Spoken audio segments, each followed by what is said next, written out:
নিজেকে ভারতীয় নাগরিক বলে পরিচয় দিয়েছিলেন বারবার।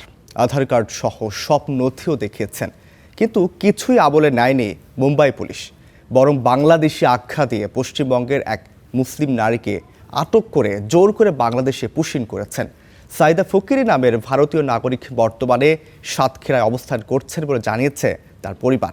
ভুক্তভোগীকে দেশে ফেরাতে কলকাতা হাইকোর্টের দ্বারস্থ হয়েছেন স্বজনরা।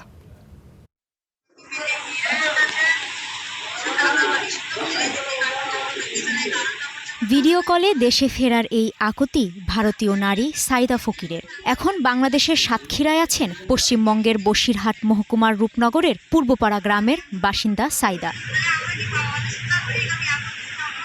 জীবিকার তাগিদে পশ্চিমবঙ্গ থেকে মুম্বাইয়ে পাড়ি জমান সাইদা।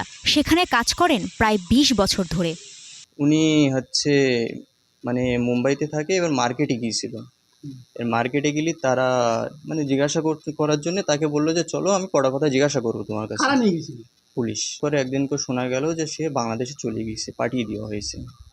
এবার তার জন্য তো কিছু আমাদের সাথে বলাও হয়নি যে সে ডকুমেন্টস সব কিছু দেওয়া ছিল। দেওয়ার পরও তাকে এভাবে কেন নিয়ে গেল? বাংলায় কথা বলেন, আর সে কারণেই বাংলাদেশি সন্দেহ।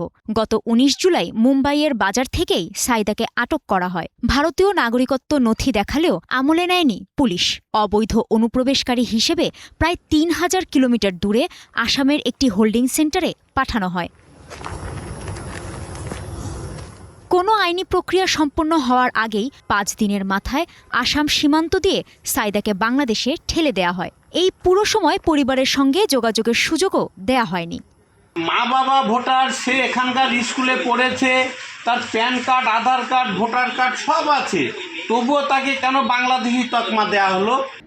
সাইদাকে দেশে ফেরাতে কলকাতা হাইকোর্টের দ্বারস্থ পরিবার। প্রধান বিচারপতির ডিভিশন বেঞ্চে সাইদার ভারতীয় নাগরিকত্বের বিভিন্ন নথি জমা দেয়া হয়েছে। তবে আদালত কোনো তাৎক্ষণিক নির্দেশ দেয়নি। পরবর্তী শুনানির অপেক্ষায় রয়েছেন স্বজনরা। হঠাৎ জানতে পারি 23 তারিখ ওখানকে বাংলাদেশ আসাম বর্ডার দিয়ে পার করে দেওয়া হয়। সেখান থেকে আমাদের সাথে কোনো যোগাযোগ নেই। আমরা ভারত সরকারের কাছে একটাই আবেদন করছি, যাতে খুব শীঘ্রই আমাদের কাছে তাকে ফিরিয়ে দেওয়া হয়। 1 মাস আগেই একই ধরনের অভিযোগে বাংলাদেশে পুশব্যাক হওয়া সোনালী বিবি ও তার পরিবারকে কলকাতা হাইকোর্টের নির্দেশে ভারতে ফিরিয়ে নেওয়া হয়। সেই সময় যথাযথ যাচাই বাছাই ছাড়া ভারতীয় নাগরিকদের বাংলাদেশে পাঠানোর ঘটনায় কেন্দ্রীয় সরকারকে ভৎসনা করেন আদালত। কাজী শাহরিন, স্টার নিউজ।